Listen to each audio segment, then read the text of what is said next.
Let's take a look at some ways that we can animate a camera through our scenes to get a fly through or a walk through. There's a lot of different ways to do this with varying levels of complexity, but also control. But let's talk about some of the basic things. So first of all here, I've got a little scene going on. It's a little dungeon scene, not quite complete. I got a camera in it down here in the little trench. Notice that there's a timeline, and that's in your default layout setup. Usually it's the bottom of the screen. I've got it up at the top of the screen. Same thing, whether it's the top or the bottom. You see that it's got a default timeline length of 250 frames. Now that's frames, that's not seconds. So if we go over here to the output settings here, I'm going to click on the little printer button, the one that looks like a printer. That's going to show us what our output settings. And you'll see that right here is frame rate. And it's set by default to 24 frames per second, which is what film records at. So that's perfectly fine. Now you could pop this open and you could go nuts. You can go 120 frames, 240 frames a second. That's fine.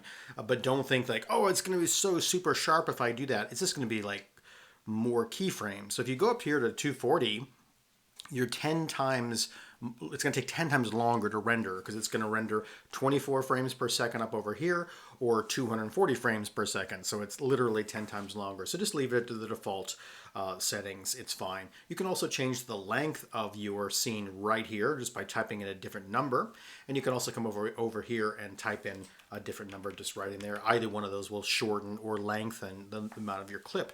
Do be aware of where your output is. So come down over here to the output and make sure you know where this is going, because by default it's going to a temporary folder which is buried somewhere inside of the Windows stuff.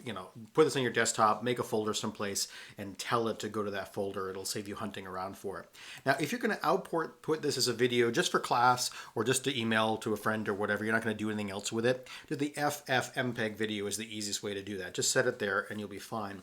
Don't leave it here set to any of the images. By default, it's going to be set to PNG for a static render. You can render an animation as a PNG or any one of these, but what that's going to do is going to make a folder full of those images. So we'll have 250 images rendered as individual PNGs. Now you can take that, and a lot of people work this way, you can take that into After Effects or into Premiere or whatever, other various tools that can take a folder full of images and convert them into video. It's actually a very good way to work because you have a lot of control over it, but that's a little more complicated and takes another step that you don't need to do for any of these assignments. So just go ahead and use any of the video formats, and if you're not going to be worrying about bringing it into another post editor, After Effects or something, Premiere, then just leave it here and then make sure you know where you're saving it, and then you can just play it, save it back. Notice here too that there are coding indexes over here.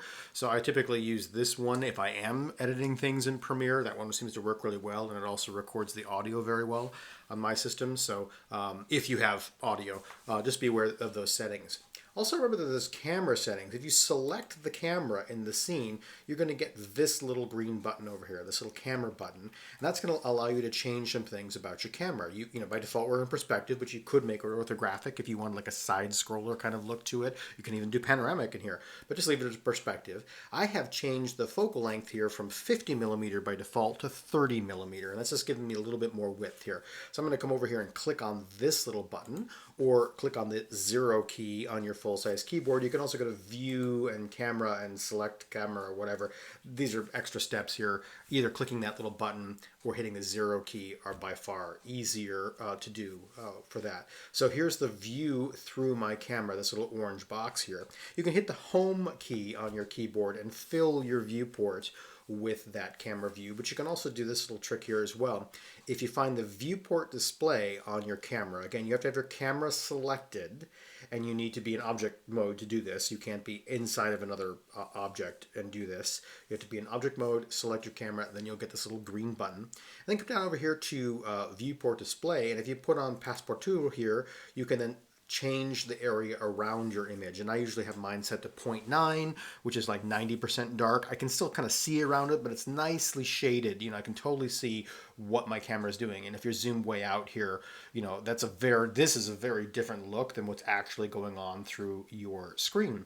If I were to hit F12 right now, I would save this as a static image, just like we did last class. So you can come up here to Image and just say Save As, and just save this picture somewhere and open it up in Photoshop or whatever. But you can also render out this image too if you come up here to Render and select render animation, or Control F12 in this case will render the whole thing. It's not going to do anything yet because we have no keyframes up here. So let's go ahead and add some keyframes. So we got our camera set up. We're looking through our camera. There's a couple of different ways that you can do this sort of manually. You can set up all kinds of rigs and you can animate along a path. Maybe I'll do some additional videos to show you how to do that. But I'm going to show you kind of one of the simplest ways to do this. I'm just going to start off here with my camera where I want the camera to appear at the beginning of the animation. And I'm going to right click in my viewport, and you can see right under my cursor there is Insert Keyframe, which is an eye. So if I click on that little eye here, I need to make sure that I'm selecting this one, location and rotation.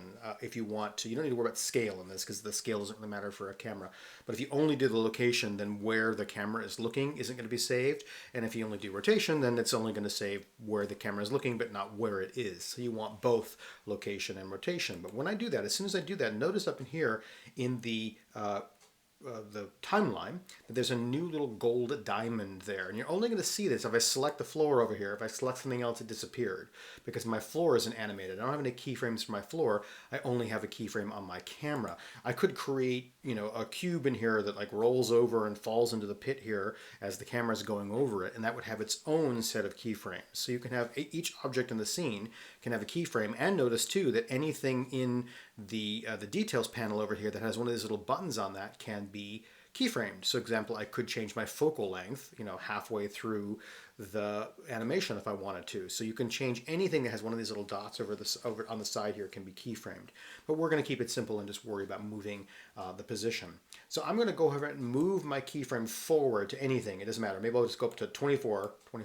There we go, 24. And that's going to just move it a second forward. Remember, 24 frames per second. So this is 1 second forward here in the keyframe. And then I can just use that little keyboard shortcut, that Shift and tilde. Remember, tilde is the one directly below the escape key.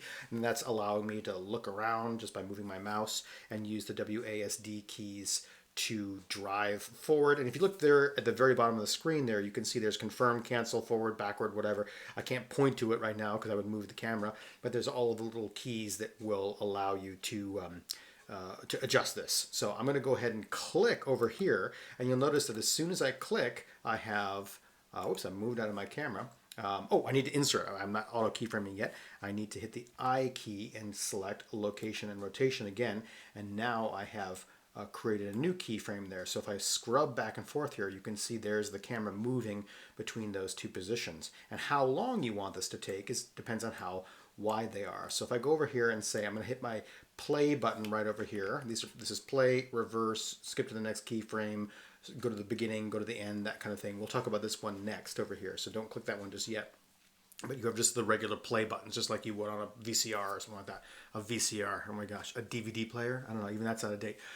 So these little buttons will work for that. You can also use, by default, the space bar will start the timeline playing if you selected that when you first started up Blender, the very first time you started up Blender. When you start up a new version of it, you are given the opportunity to tell it what the spacebar is going to do. And I have mine set to tools, but I also have I have a keyboard override on mine so that I can use it to pan the camera around a little bit. So that's what my spacebar does. So if you want it to be set to play and you chose one of these other options, you can just jump into the Blender Preferences key map and then say spacebar action play. That's a nice little thing that you can do here. You can also just say Shift and spacebar. So I'm going to hit Shift and spacebar, and we can see what it did. It started playing that. I'm going to jump back to the beginning. And notice how fast it goes. It goes 1 second to get from there to there. So if I decided, wow, that's going way too fast, I want that to be longer. Maybe if that takes 2 seconds. So I can push it up here to like somewhere around 50 over there. That's not quite 50, but close enough. And now I'll hit that play animation there again. And now you can see it's going a lot slower to get to that. If I wanted to just crawl along here, I could move it much forward. And now when I push play, it's going much slower down the trench there. So the space between these two, it's interpolating this position and this position over this amount of time. So how far these are spaced out is going to determine, how fast the camera is working. What I usually tend to do when I do this kind of like manual way is I just kind of drop the keyframes. I don't worry too much about where they are on the timeline. As long as I'm not overlapping them, then I can come back and move them around afterwards. There's a lot of different ways to kind of tidy these up. I'm going to show you another way that you can do this. I'm going to hit this little button that I was talking about here. This is the auto keying button, and you got to be careful with this one. When you turn this on, any change that you do will be recorded. I'm going to pop this open and make sure that only active keying set is on there. That's going to mean that it's only going to add keyframes for my camera, not like everything else in the scene. So I'm only going to be recording what's going on with my camera. And then every time I make a change to the camera, I'm going to drop in a keyframe. So I could just come in here and say Shift tilde again, and I could just tip up the camera. And when I click again, notice that it's made a keyframe change. And so what that's done is the camera is now moving to this position, and then it sits there and goes up in there because it's not moving forward anymore. I've only tipped the camera up over that last little step. So as long as I move my playhead forward, I can keep on doing that. I can say Shift Tab and I can drive it forward again, and then as soon as I click or hit enter, it's dropped in another keyframe in there. Just remember to move the playhead forward and then make your change. There's another way you can do this too, which is kind of a little hybrid between these two. I'm going to move my cursor right here to the corner of the two views there. I'm just going to drag open another window. And in this window, I'm going to come over and click on maybe like a side view right now. So here's my camera in like side view. So notice that in this view, if I hit R, I can tip my camera up and down. So if I tip my camera, look straight up overhead at the columns, notice that making that change here added a new keyframe. So I've come up, because I have the auto keyframe still on, I can come over here and hit my space bar and Shift, and now that last little step there is to look up. So I can move the camera. So if I come over here now and I rotate it back down, but then I also grab the camera and pull it straight up there, it's auto keyframe that move there. So it's going, the camera looks up, and then it's also looking down and flying up in the air at the same time. So you can basically kind of walk your way through your whole scene this way. You can move over to the top view if you wanted to. Maybe you can switch over to wireframe. I'm going to hit the Z key and switch over to wireframe.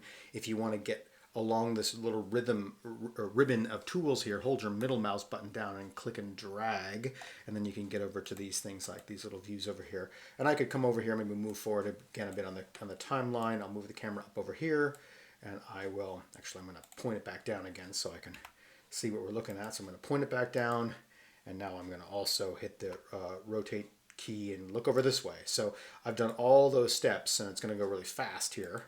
In that last little bit, it's going to zip me around to that little view there. So anything that you do in this view, in any viewport, you can fly through with that Shift tilde option, and you can move it around, and you can do it slowly and carefully if you want by setting the keyframe with the I key, or you can use the auto keyframing. I'm actually going to turn that off here. I'm going to grab all these guys and I'm just going to scooch these up much closer. I'm going to show you one other way you can do it. I don't tend to do it this way because it's a little too fast and loose, but it does get some good results here. I'm going to go back to this position here now. And if you, I'm going to make this, if I want to close this window here, I'm going to right click and I'm going to say join areas. So I'm going to just say, make that go over there. Now I'm going to look through I'm still looking through the keyboard, camera here. So what I'm going to do is I'm going to start right on this frame. I'm going to turn the auto keyframing around, and I'm literally going to drive through the level here, recording my movements as I go. What I tend to do, in fact, let me just do that right now. What I tend to do is make the timeline a little longer than I want. Say if I'm going to stop at 250 still, I've got more time to like pause the video. I can come over here and delete it, afterwards, because you do need to hit the play key and then Shift and Tab and do whatever you're going to do. And now I'll just like fly through my scene just like I'm playing a game. And I'll come up here, go up the steps, and then I'll turn around and I'll look back at the beginning, and then I will stop, and then I will come up here and stop. And that's why I need that extra bit over there. So now I can make, what was my last one here? I can go to 370. I'll just go to 380 here. So 380 to shorten up that timeline. And now if I go back and play from that spot right there, you can see I'm going, this is me like actually like navigating, and it's recording every little move that I make, every frame that I'm moving as it goes forward through the timeline. So that's yet another way to do that. So there's the keyframes that we made with the I key. Here's the ones that we made by moving the camera. And then here are the keyframes that we made by literally recording our movements as we flew through the scene. So lots of different ways that you can record your camera moves, and then when you're ready to go, now we can come up over here and say render animation, and then it's going to start rendering. So I've got a pretty fast computer here, so it's rendering pretty fast, especially in Eevee. If you want to make it look a little prettier, you can switch over to cycles, and 10-minute, a typical computer, a 10-second animation in cycles is going to take, I don't know, maybe an hour, So then here is our little video recording, and then we can go back and save that and play that back. So those are various ways that we can move through our three-dimensional space and send them to other people.